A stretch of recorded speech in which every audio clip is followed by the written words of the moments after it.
Rockets अंतरिक्ष यानों को तेजी से ब्रह्मांड में ले जाकर छोड़ देते हैं। ध्वनि तरंगे ठोस चीजों को हवा में तैरने पर मजबूर कर देती है। लेजर बीम्स एकदम सटीक जगह पर पहुंचकर टारगेट को वेपराइज कर देती है।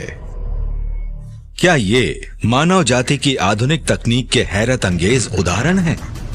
या ये सिर्फ वैज्ञानिक उपलब्धियों की हाल ही में मिली एक झलक है, जिनकी जड़ें प्राचीन अतीत तक फैली हैं? कई ऐसे कल्चर्स हैं जिनमें वो मॉडर्न टेक्नोलॉजी देखने को मिलती हैं जिनका इस्तेमाल हजारों साल पहले किया जाता था। वो ऐसी टेक्नोलॉजी पर काम कर रहे थे जो सचमुच पृथ्वी को 2 टुकड़ों में तोड़ सकती थी। उनके पास ये एडवांस वेपन्स कैसे हो सकते थे जिन्हें हमने अब जाके हासिल किया है? ऐसा कुछ बहुत महत्वपूर्ण है जो हमारे पास्ट में खो चुका है और हम उसी का जवाब ढूंढ रहे हैं। दुनिया भर में लाखों लोगों का मानना है कि अतीत में दूसरी दुनिया के लोग हमसे मिलने आते थे। अगर ये सच होता तो क्या होता? क्या प्राचीन एलियंस ने वाकई इतिहास को बनाने में मदद की थी? और क्या मानव जाति की सबसे आधुनिक तकनीक हमारी कल्पना की उपज है? या ऐसा हो सकता है कि ये बहुत दूर कहीं से आई हो?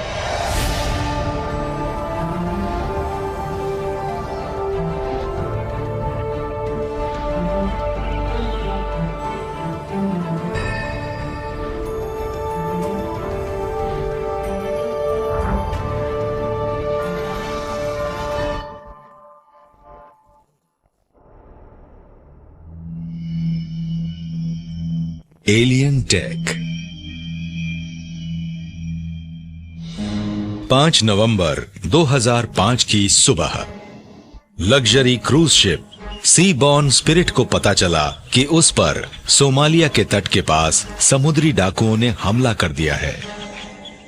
लेकिन उन्होंने उस वक्त के हिसाब से नए और भयंकर बचावकारी हथियार से सोमाली डाकुओं को खदेड़ दिया, और वो हथियार था एक लॉन्ग रेंज अकूस्टिक डिवाइस या LRAD।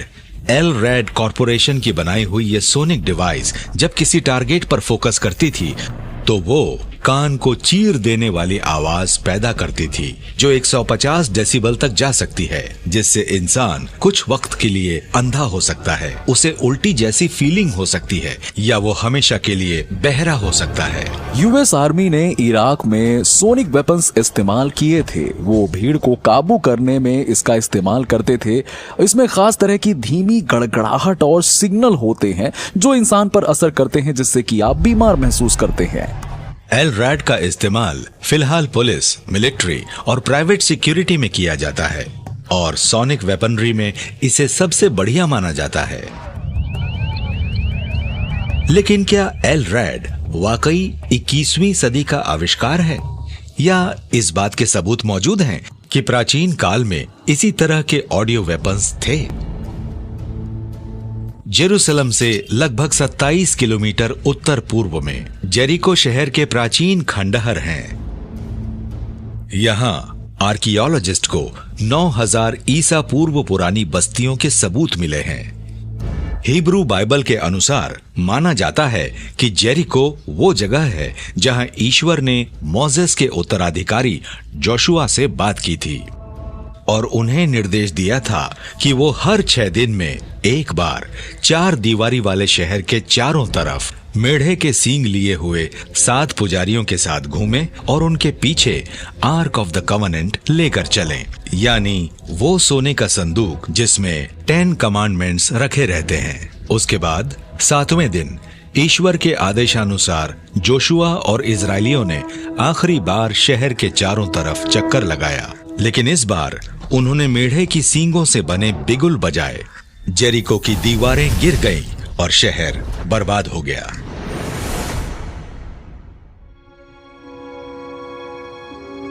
ओल्ड टेस्टामेंट में जोशुआ 6 में शोफर के बारे में साफ साफ लिखा है, जिसमें उसे एक बिगुल बताया गया है जिसे जेरिको की लड़ाई में दीवार गिराने के लिए इस्तेमाल किया गया था। धार्मिक विद्वानों के लिए जेरिको की दीवारों का ढह जाना एक चमत्कार था।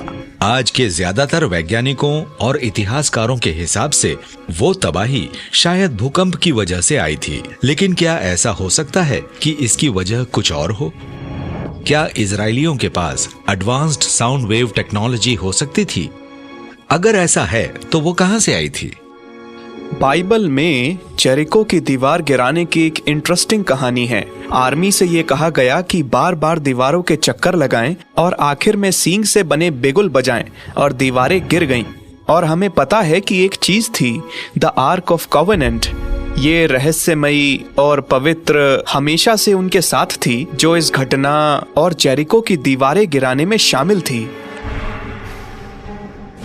ये आइडिया बड़ा इंटरेस्टिंग है कि इजरायलियों ने बड़ी बड़ी मोटी प्राचीन दीवारों को गिराने के लिए किसी सोनिक वेपन का इस्तेमाल किया था, जिससे कि वो उस शहर पर कब्जा कर सकें। तो वो किस तरह की टेक्नोलॉजी का इस्तेमाल कर रहे थे? ये बहुत ही शानदार लगता है कि उनके पास कोई एडवांस्ड एलियन टेक्नोलॉजी थी, क्योंकि वो साफ साफ यही तो बता रहे थे। लेकिन इसमें कोई शक नहीं है कि आर्क ऑफ द कॉवेनेंट एक हथियार था। उसे एक हथियार की तरह ही बताया गया है, खासकर जब इजरायलियों को कैनन को पार करने के बाद जेरिको से होकर गुजारना था। हमें नहीं पता कि वो टेक्नोलॉजी क्या थी, लेकिन आर्क और दीवारों के गिरने के बीच कोई संबंध तो जरूर था, और इसीलिए आर्क को शहर के चारों तरफ घुमाया गया था।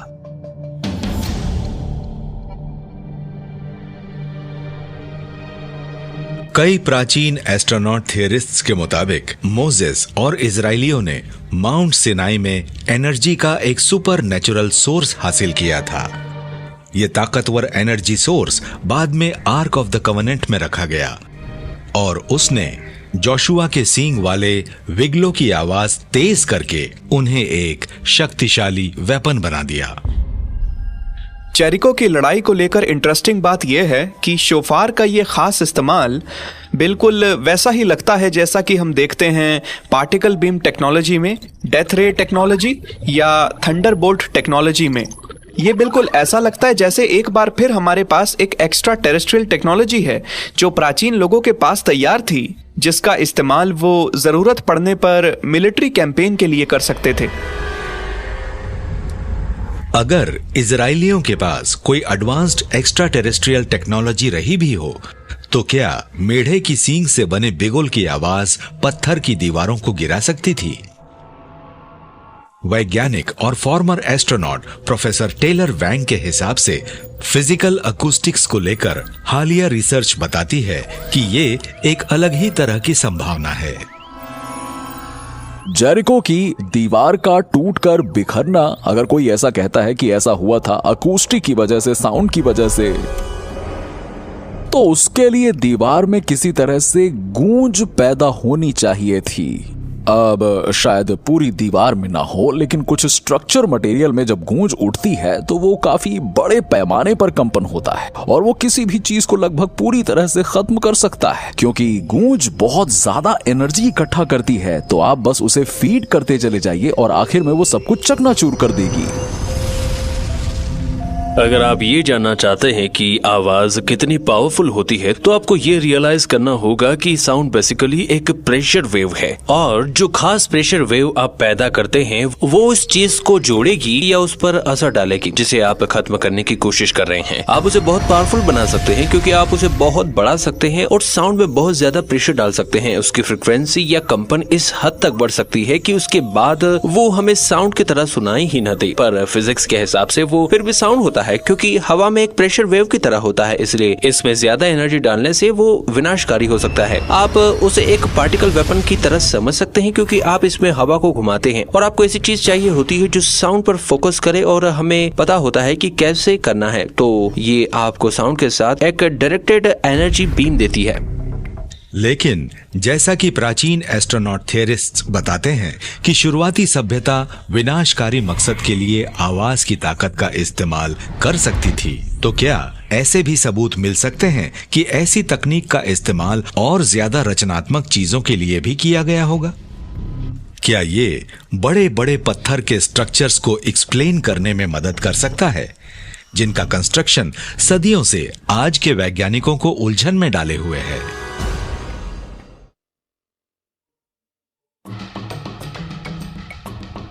मायसीनी 2000 साल ईसा पूर्व इस प्राचीन मजबूत शहर का दक्षिणी ग्रीस पर दबदबा था।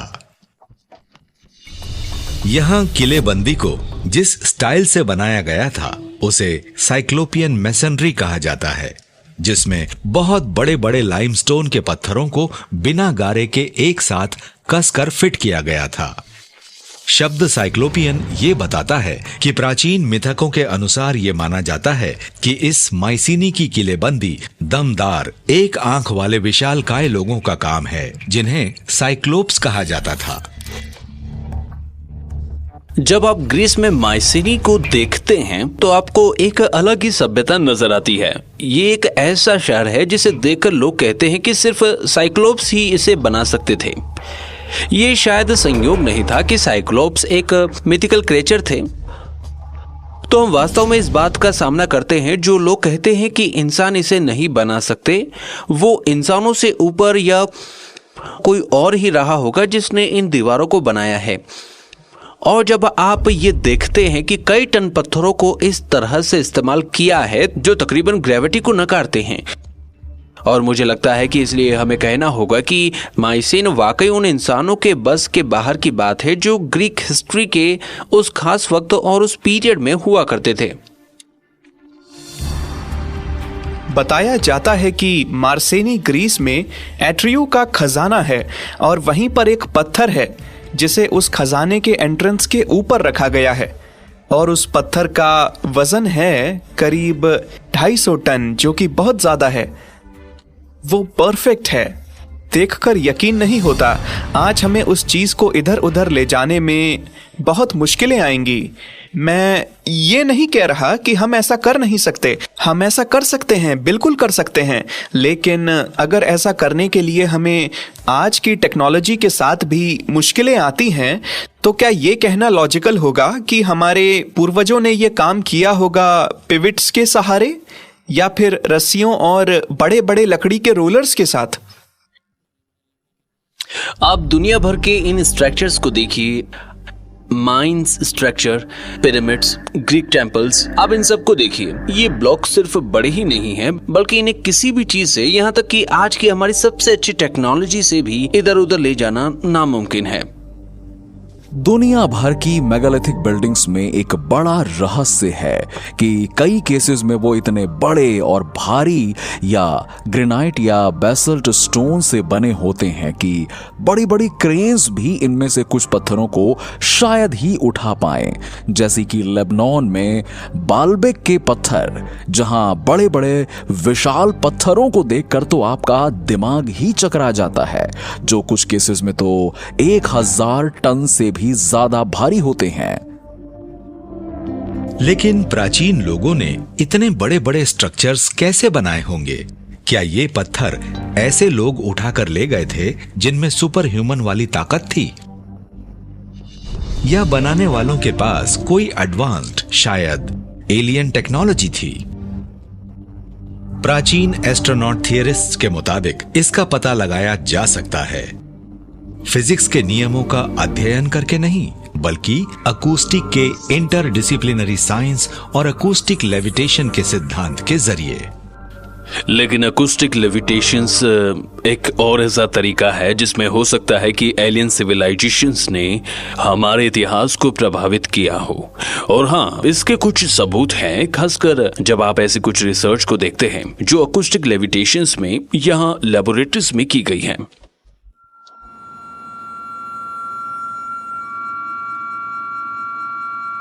ये सिस्टम एक अकॉस्टिक पोजिशनिंग डिवाइस है और इसके अंदर हम एक अकॉस्टिक फोर्स फील्ड क्रिएट करते हैं। फोर्स फील्ड हर चीज को सेंटर की तरफ धकेलती है और फोर्स फील्ड उसे घुमा सकती है, झुला सकती है।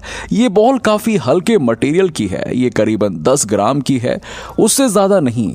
इसे हल्का होना ही था, लेकिन अगर आप बहुत भारी चीज मतलब कोई बहुत बड़ी चीज मूव करना चाहते हैं तो आपको अकॉस्टिक पोजिशनिंग डिवाइस के साथ एक एंटी ग्रेविटी डिवाइस बनानी पड़ेगी, क्योंकि अकॉस्टिक पोजिशनिंग डिवाइस असल में फोर्स फील्ड की फाइन ट्यूनिंग के लिए होती है, लेकिन सिस्टम को फोर्स फ्री होना चाहिए वरना वो चीजें नहीं हिलेंगी। लेकिन क्या ऐसा हो सकता है कि शुरुआती बिल्डर्स के पास अकूस्टिक टेक्नोलॉजी जैसी कोई चीज थी जिससे वो मेगा टन के बोल्डर्स और पत्थर के ब्लॉक्स को एक जगह से दूसरी जगह ले जाकर सावधानी से रख सकते थे? एंशिएंट एस्ट्रोनॉट थियरिस्ट्स का मानना है कि इसके सुराग समय समय पर पाए जाने वाले मिथकों और जादू की कहानियों में मिल सकते हैं।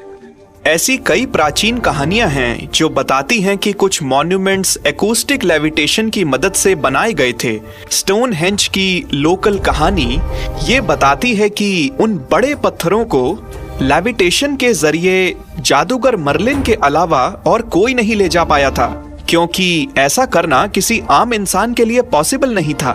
और उसके पास एक जादुई छड़ी थी जिससे वो पत्थरों की तरफ इशारा करता था और वो उठते थे और अपनी सही जगह पर जाकर जम जाते थे। ये बहुत ही बढ़िया कहानी है क्योंकि इनमें से कुछ पत्थर करीब 320 किलोमीटर दूर से वहां लाए गए थे।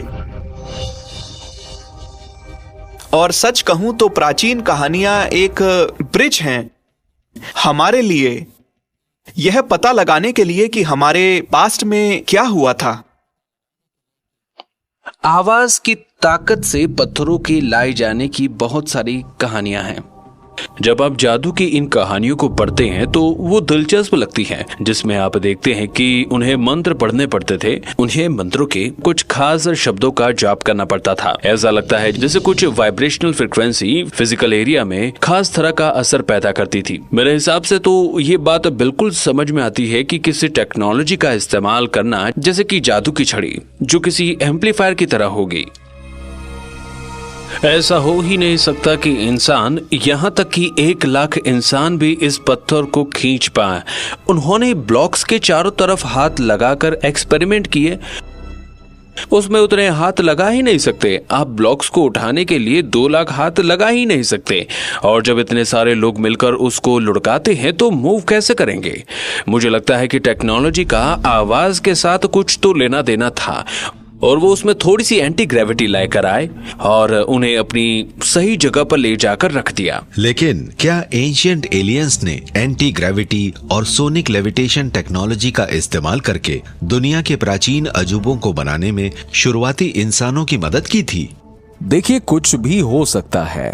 हम किसी भी तरह से ये नहीं कह सकते हैं कि इसमें एलियन का हाथ था या फिर नहीं, क्योंकि ह्यूमंस के पास उस वक्त टेक्नोलॉजी तो ना के बराबर थी। और देखिए, अर्थ को सिर्फ 4 अरब साल ही तो हुए हैं, लेकिन हमसे अरबों खरबों साल पहले के भी प्लैनेट्स हैं। उनकी टेक्नोलॉजी और उनकी नॉलेज इतना आगे हो सकते हैं कि हम सोच भी नहीं सकते हैं। अगर शुरुआती सभ्यताओं में बड़ी बड़ी ठोस चीजों को ऊपर उठाने की क्षमता थी, तो क्या ऐसा हो सकता है कि उनके पास उससे भी ज्यादा क्षमता रही हो? शायद उन्होंने उड़ने की शक्ति पर भी महारत हासिल कर ली हो। उड़न तश्तरियां, यूएफओज। बड़े बड़े हिस्टोरियंस का कहना है कि ये रहस्यमय चीजें ज्यादातर 20वीं सदी में दिखाई दी हैं। लेकिन एंशिएंट एस्ट्रोनॉट थियरिस्ट्स के मुताबिक अनआइडेंटिफिकेशन ऑब्जेक्ट्स पृथ्वी के आसमानों में हजारों साल से दिखाई देते रहे हैं। फ्लाइंग सॉसर्स और एंशिएंट स्पेसक्राफ्ट जैसी चीजों की तस्वीरें कुछ शुरुआती गुफाओं की पेंटिंग्स में मिलती हैं, जिनके बारे में हम जानते हैं। साइंटिस्ट कहते हैं कि गुफाओं की ये पेंटिंग्स 20 से 30 हजार ईसा पूर्व की हैं और ये cave paintings Russia, China, Africa, south America और कई दूसरी जगहों पर हैं और उन्हें देखकर लगता है कि वो स्पेसक्राफ्ट जैसा ही कुछ है। आप बेबीलोन के प्राचीन सुमेरियन इंक्रिप्शन को जाकर देखें तो उनमें एक डिस्क दिखाई देती है जिसके पंख लगे हैं और लोगों को उनमें उड़ते हुए दिखाया गया है। और यही चीज प्राचीन इजिप्ट में भी नजर आती है जिसमें गोल्डन डिस्क दिखाई देती है और जिसके पंख निकले हुए हैं। आप जिस चीज के साथ डील कर रहे हैं वो शायद एक फ्लाइंग सॉसर है जो स्पेस में दिखाई देती है।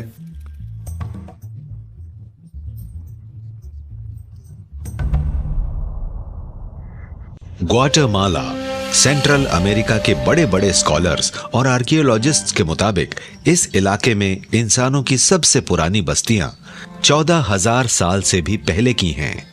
यहां कई प्राचीन कलाकृतियां मिल सकती हैं और उनमें से एक है ये कछुए के खोल के अंदर लेटे हुए एक आदमी की आकृति। जब मैंने वहां के लोकल आर्कियोलॉजिस्ट से पूछा कि आखिर ये है क्या चीज, तो उन्होंने बिना पलक झपकाए एक ही बात कही कि ये है हमारी कहानियों में उड़ने वाले बहुत बड़े बड़े कछुए जो ग्वाटेमाला में इधर उधर उड़ते फिरते थे। इनकी पूरी बॉडी हवा में मूव करने के हिसाब से बनी है।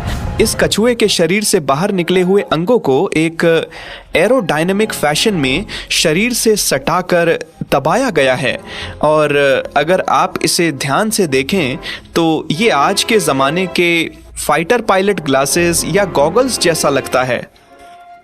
ये भी उसी कल्चर का है, उसी जगह का है जहाँ की मिट्टी के कछुए बनाए जाते थे और उन्हें पता था कि कछुए एग्जैक्टली कैसे दिखते हैं। ये एक स्नैपिंग टर्टल जैसा लगता है और ये देखिए ये जो भी है एक कछुआ जैसा बिल्कुल नहीं लगता, ये कुछ और ही है। अपने रेफरेंस के दायरे में उन्हें कछुए सबसे अच्छा एग्जाम्पल लगा होगा जिससे वो ये बता सकते थे कि उन्होंने शायद देवताओं को चारों तरफ उड़ते हुए देखा होगा।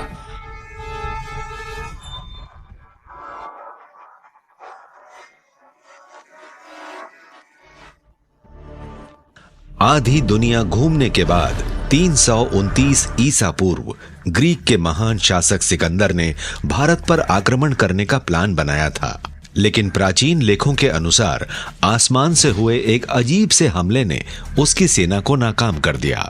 जब सिकंदर की सेना सिंधु नदी को पार करने और भारत पर हमला करने के लिए तैयार हो रही थी तो अचानक से आसमान पर उड़न तश्तरियां नजर आईं और उन्होंने सिकंदर की सेना के हाथियों पर बमबारी करना शुरू कर दिया।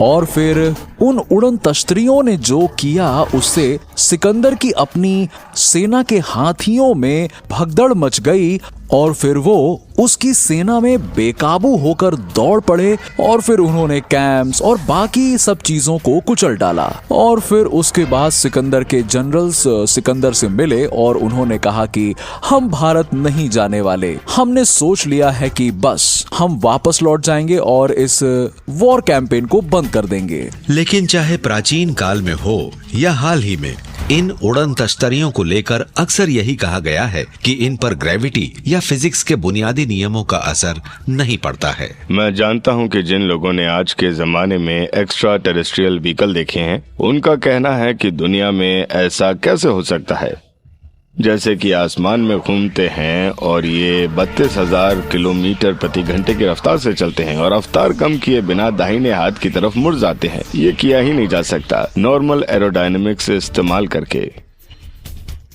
जब जेट्स को तेजी के साथ फ्लाइंग सॉसेस के पीछे भेजा गया तो बताया जाता है कि सॉसेस बहुत तेज रफ्तार से अचानक से दाईं तरफ मुड़ गईं और फिर उनकी रफ्तार को देखकर लगा कि ये तो एरोमेटिक मेन्यूज में ये तो बिल्कुल भी नहीं हो सकता।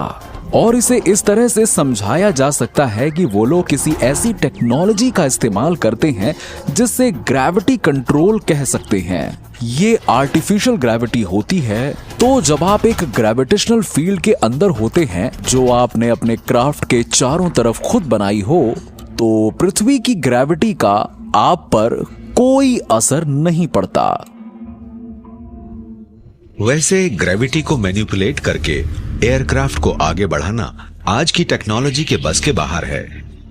लेकिन कई वैज्ञानिकों का दावा है कि थियोरेटिकली ऐसा हो सकता है।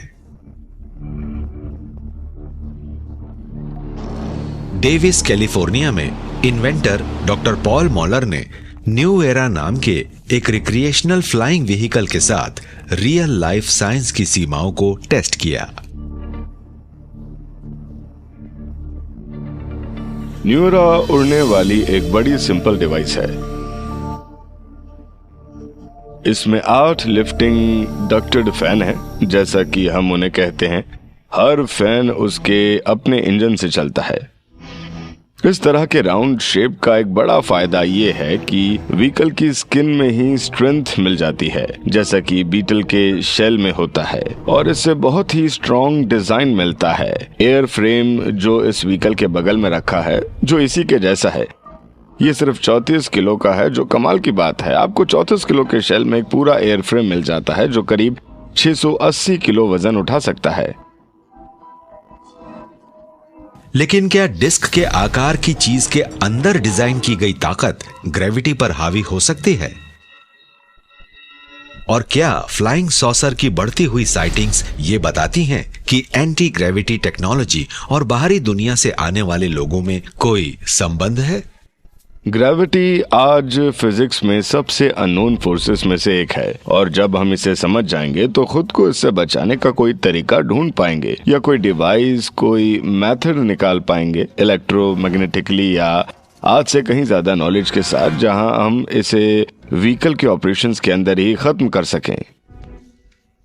वैसे उड़न तश्तरी के रूप में एंटी ग्रेविटी डिवाइस ये समझाने में मदद कर सकते हैं कि एक्स्ट्रा टेरेस्ट्रियल्स किस तरह बहुत तेज रफ्तार से चल सकते होंगे।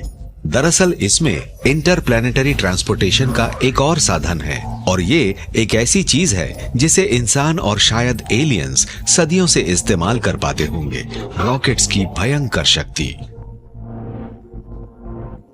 मैरिट आइलैंड, फ्लोरिडा के केनेडी स्पेस सेंटर में पृथ्वी के 6 एस्ट्रोनॉट्स ऑर्बिट में जाने के लिए नासा की एंडेवर स्पेस शटल पर बैठे थे। काउंटडाउन के बाद 3 मेन इंजन्स ने 2 बढ़िया रॉकेट बूस्टर के साथ ऑर्बिट को ऊपर ले जाने के लिए झटके से जमीन से ऊपर उठाया।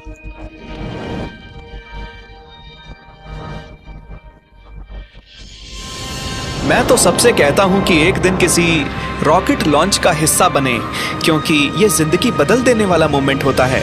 जब आप वहां खड़े होते हैं कुछ किलोमीटर दूर, तब भी आप उस पावर को महसूस कर सकते हैं।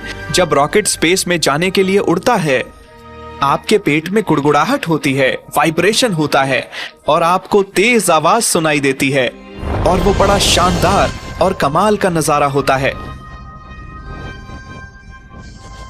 लेकिन क्या इंसानों के साथ अंतरिक्ष उड़ानें हाल ही में होने लगी हैं, या हमारे प्राचीन पूर्वजों ने भी ऐसी चीजें देखी होंगी? इसमें कोई शक नहीं है कि अगर हम इस प्लेनेट को पूरी तरह से इन्वेस्टिगेट करें तो पता चलेगा कि 1969 में एक आदमी के साथ चंद्रमा पर जाने से पहले ही शायद इस प्लेनेट के लोग चंद्रमा पर जा चुके हैं। इंटरेस्टिंग बात यह है कि एंशिएंट टेक्स्ट और किस्से कहानियों में भी हमें बिल्कुल एक ही बात बताई गई है कि जब भी देवता प्रकट होते थे तो वहां पर बहुत सारा धुआं, बहुत आग, बहुत तेज आवाज और जमीन की कपकपाहट की आवाज होती थी। जब रॉकेट उड़ान भर रहे हों तो पीछे खड़े रहना और रास्ते से हट जाना ही सबसे अच्छा होता है। और बहुत सारी प्राचीन कहानियां इसी के बारे में हैं। जब देवता आते थे और चले जाते थे तो शायद ये रॉकेट या दूसरे एरोस्पेस व्हीकल्स ही उतरते और वापस उड़ान भरते थे, जो कि बहुत धुआं और आवाज करते थे। लेकिन क्या शुरुआती इंसान को वाकई रॉकेट टेक्नोलॉजी की नॉलेज रही होगी? अपना पक्ष रखने के लिए प्राचीन एस्ट्रोनॉट थियरिस्ट्स प्राचीन दुनिया की कई संस्कृतियों में पाए जाने वाले रॉकेट्स के अनगिनत और ठोस विचारों की तरफ इशारा करते हैं। जब आप इस सब्जेक्ट पर काम करते हैं और एंशिएंट लिटरेचर को देखते हैं तो आपको इस नजरिए से देखना होगा कि वो सिविलाइजेशन इसे किस तरह से एक्सपीरियंस करती थी, जिसके पास साइंस और टेक्नोलॉजी को समझने के लिए कोई आधार नहीं था। इसलिए मुझे लगता है कि प्राचीन काल में ऐसे लोग थे जिन्होंने ये चीजें देखी थी और जिस तरह से उन्हें रिपोर्ट किया गया वो मेटाफोर्स में होगा, ऐसे तरीकों से जो उनकी समझ के बाहर के रहे होंगे। चाइना में हवा में उड़ने वाले ड्रैगन की कहानियां हैं। वो बहुत आवाज करते थे, उनमें रॉकेट्स की तरह ही धुआं निकलता था और आग निकलती थी। चाइना के पहले एम्परर धुएं और आग के साथ धधकते हुए ड्रैगन पर उतरे थे और जब भी वो ड्रैगन दिखाई देता था तो धरती कांपने लगती थी और हर कोई डर जाता था और जमीन पर गिर जाता था। अब जाहिर है कि वो बायोलॉजिकल नेचर में कोई ड्रैगन कोई जिंदा जानवर नहीं रहा होगा कि वो एक मशीन थी जिसे गलत बताया गया था।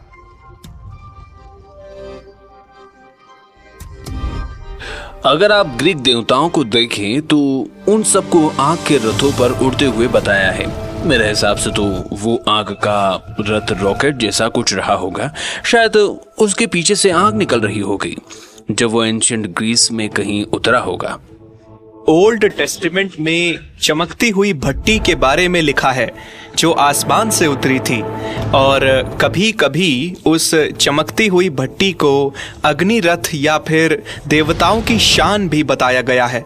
तो ये सारे अलग अलग डिस्क्रिप्शन हैं जिन्हें प्राचीन एस्ट्रोनॉट एंशिएंट रॉकेटरी बताते हैं, जो सुनने में बहुत अद्भुत लगते हैं।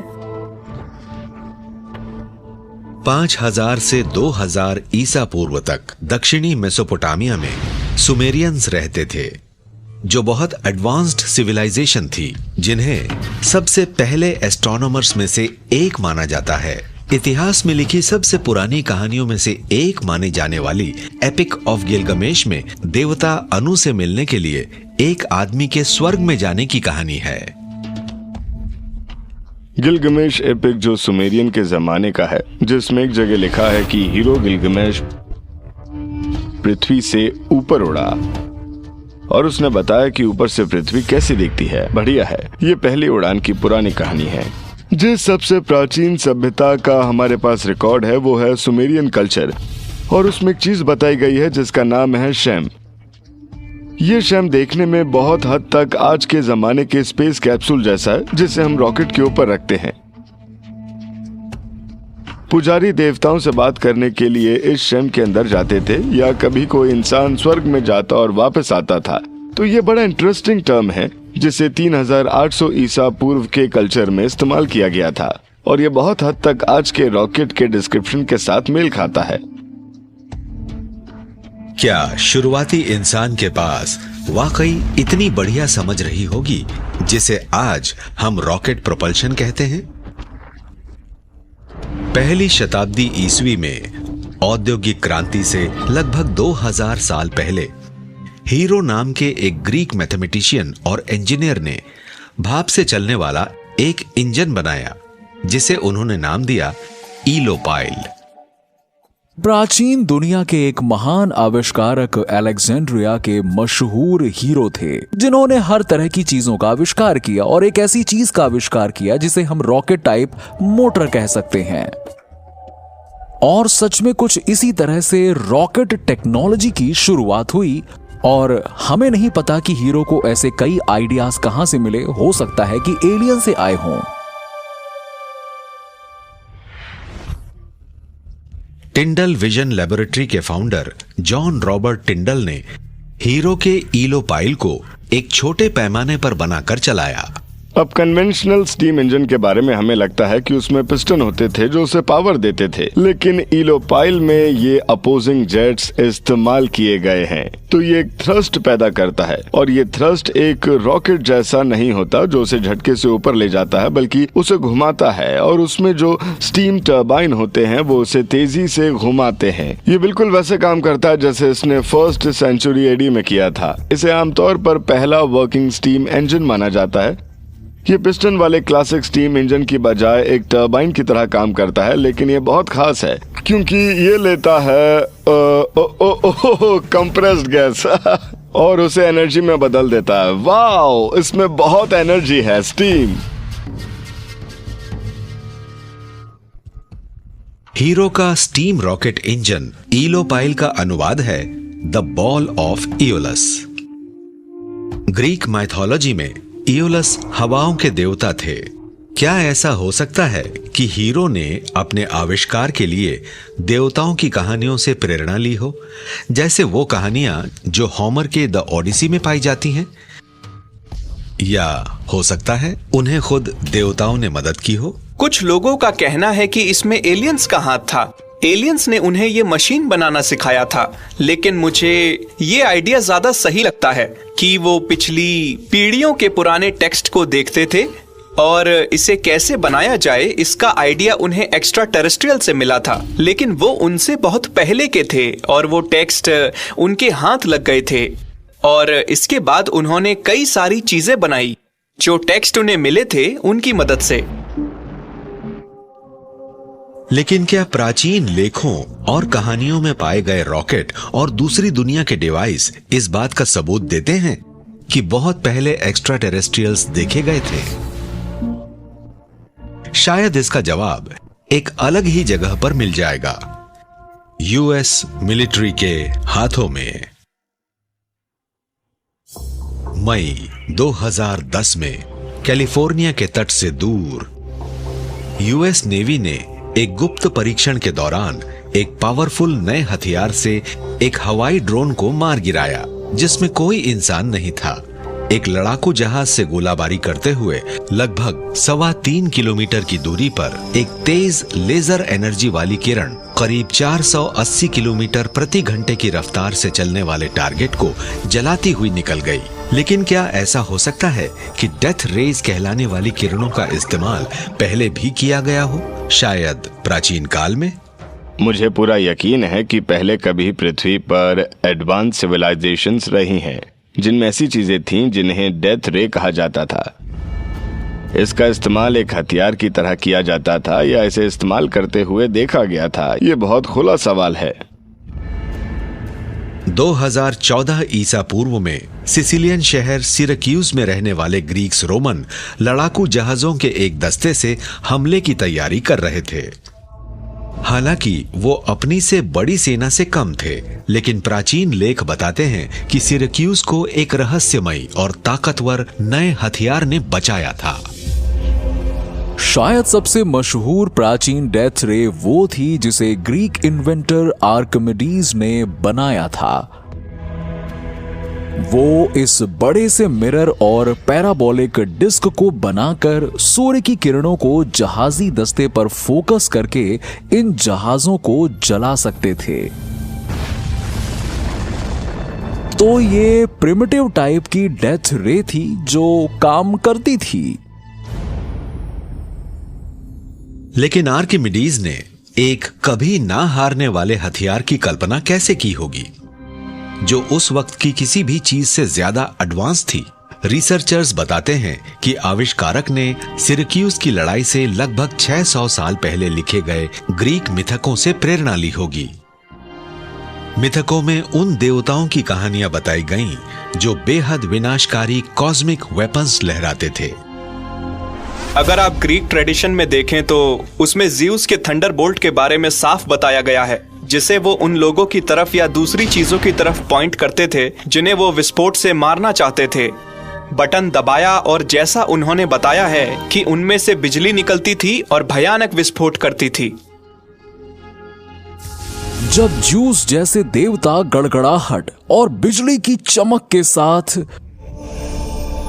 आसमान से नीचे उतरते थे और अपने स्पेस क्राफ्ट से बाहर आते थे तो उन्हें देवता माना जाता था।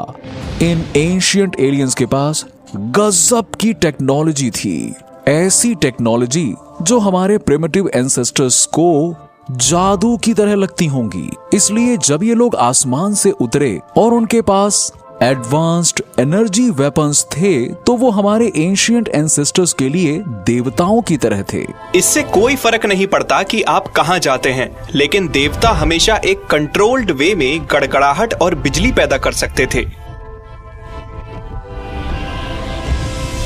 प्राचीन भारत में ऐसे देवता का जिक्र है जो कभी कभी वज्र को ऐसे पकड़ते थे और ऐसा लगता था जैसे कोई एनर्जी बीम सीधे सामने से आ रही हो, दुश्मन को हराने के लिए, उसे खत्म करने के लिए, उसे भस्म करने के लिए। लेकिन अगर प्राचीन काल में डेथ रे जैसे हथियारों का इस्तेमाल किया गया था तो क्या इसका कोई ठोस सबूत होगा? शायद सबूत है।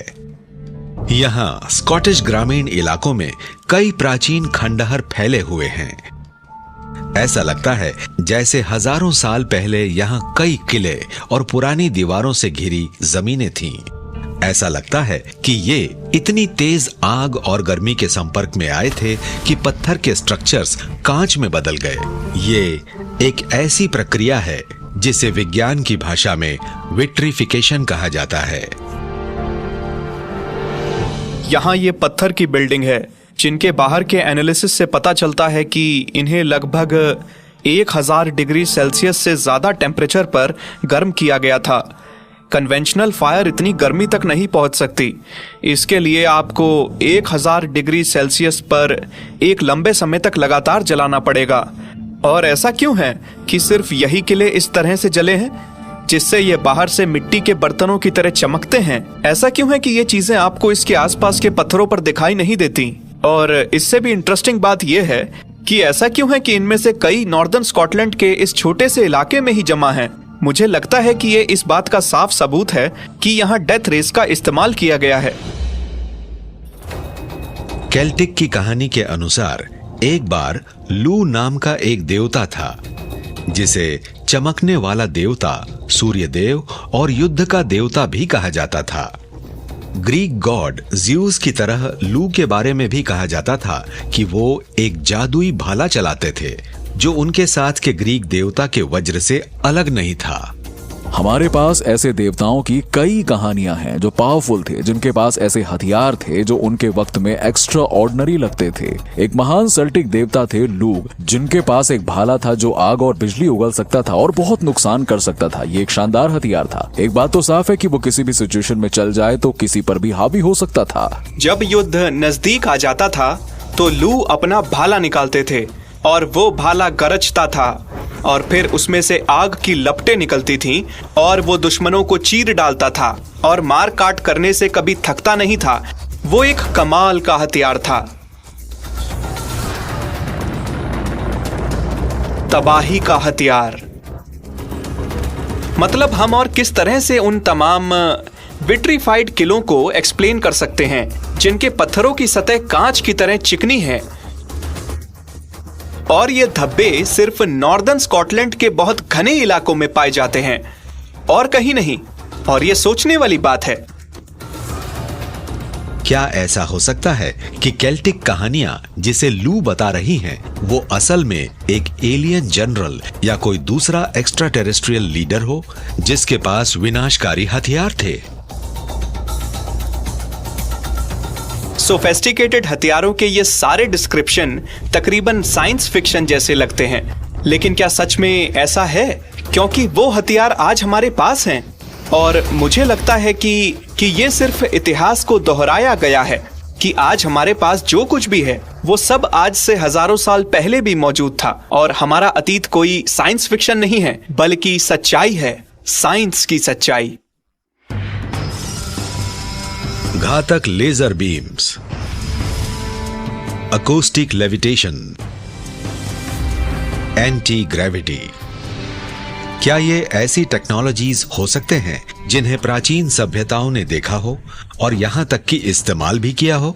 अगर ऐसा है तो क्या वो शुरुआती इंसान के दिमाग में आई या इनकी उत्पत्ति कहीं अलग, शायद किसी और ही दुनिया में हुई थी? क्या ऐसा हो सकता है कि इन आविष्कारों के रहस्यों को खोलने से हमें अपने प्राचीन अतीत का पता चल जाए? या खोई हुई टेक्नोलॉजी का फिर से पता लगाकर क्या हम अपने भविष्य के लिए और उससे भी आगे ब्रह्मांड तक जाने का रास्ता साफ कर सकते हैं?